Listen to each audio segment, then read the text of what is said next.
Jasmine McGlade returns to international competition just a few years ago. Jasmine, please describe that experience for you in returning to fencing.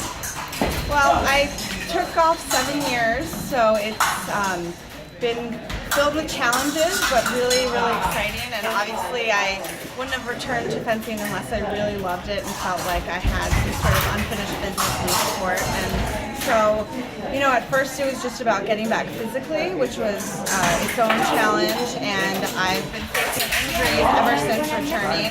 I basically stopped when I went to college. I just focused on collegiate fencing, and so. Yeah, first it was physical challenges, and then it was really mental ones.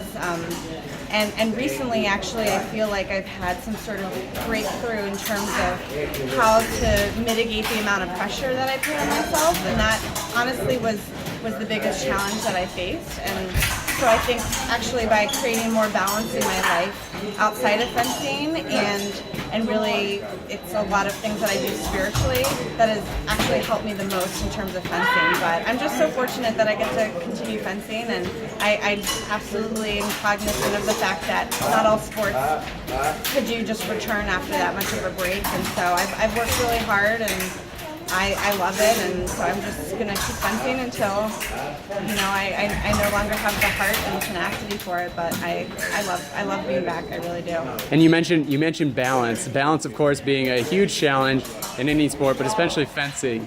How specifically you talk about like some of the spiritual components. What else are you doing within your training program to achieve that balance? So I really figured out last year, so I train in Colorado, and I've been fortunate to get to train at the Olympic Training Center through modern pentathlon, as well as clubs, and I, for instance, I'm in New York right now training before the World Cup, but it really, I had to figure out how not to overtrain and then how not to undertrain because of injuries. So a lot of it is, regular footwork and bouting, but it's also figuring out how to really take care of myself physically so that I'm in peak, competition shape, which is very different than athletic shape or can be. And so it's just this delicate balance between being in really good physical shape, but also not overtraining so that I'm injured and hurting when competing, which is something that I faced last year, and then the year before I was just trying to get back into competition. So it's been an up and down process. But and to that point, the biggest challenge about conditioning or getting into shape, after being away from the sport for 6-7 years, how have you kind of trained your mind and body to readjust? It was a process because I am a filmmaker and a writer, and so for the years that I wasn't fencing, I was focused primarily on my film career, and so I was leading a pretty sedentary life. I certainly wasn't in athletic shape, and so I had to sort of slowly come back, and now I feel like, injuries aside, it's just I had to do it in stages, and you can't just throw yourself back into it. And so bring us back to the beginning. You were a successful fencer leading into your NCAA career. Also had some success at the NCAA level. What kind of motivated you, or what took you away from the sport? Well, I was on 2 cadet and 2 junior world teams and going into college. And in the middle of my sophomore year of high school, I moved to London. So at that time, I was sort of yanked out of my club, and it was great for World Cups because I was in Europe, but it was really difficult because I no longer had my coach, and so basically my training really stopped at that point, and I was pretty young. And so by the time I got to college, I don't know if burnt out is the right word, but I definitely, my mind was on other things and film. And once I had that other passion, I thought that I had to just sort of pick and choose, which I found over the years, and as I've gotten older, it just doesn't have to be the case. It might be for some people, but the best I ever do in anything that I do in my life is when I'm doing it in balance. And so that's what I found now.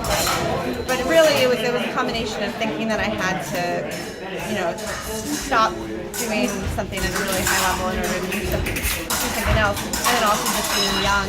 But I feel like everything happens for a reason, and I came back because I really could not stop thinking about fencing, and felt like in the very beginning, I had pretty lofty goals with it, and I just felt like I wanted to come back to it. And now I actually I have a love for it and appreciation for it that I never did as a kid. I was just so singly focused on the end result, and I'm able to enjoy fencing more honestly than I ever have today. So your return to fencing has been less about the grass being greener on the other side, rather more about seeking that balance and rediscovering your love and appreciation. I think so. I mean, at first I certainly came back because I had very specific fencing goals in mind, which I still do, but through the process of coming back and sort of up and down results, and what finally worked for me was realizing that I have to let go of those goals, that they will either happen or they won't,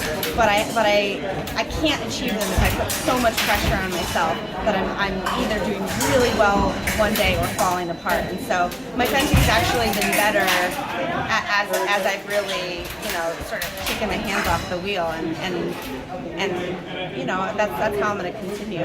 Excellent. And speaking of continuing, in just a few days you'll be headed to South Africa. How are you feeling right now? I'm feeling good. Injuries aside, I'm feeling good. I'm grateful to get to go. I absolutely love being back fencing at that level, and I'm just going to do what I can and see what happens. But I had to take some time off again for yet another injury, and so I think that actually helps me because my mind's on other things, and then going into the competition, I'm just itching to compete. I love to compete. I really love to compete. Well, we look forward to watching you compete. So best of luck to you, and thank you, Jasmine. Thank you.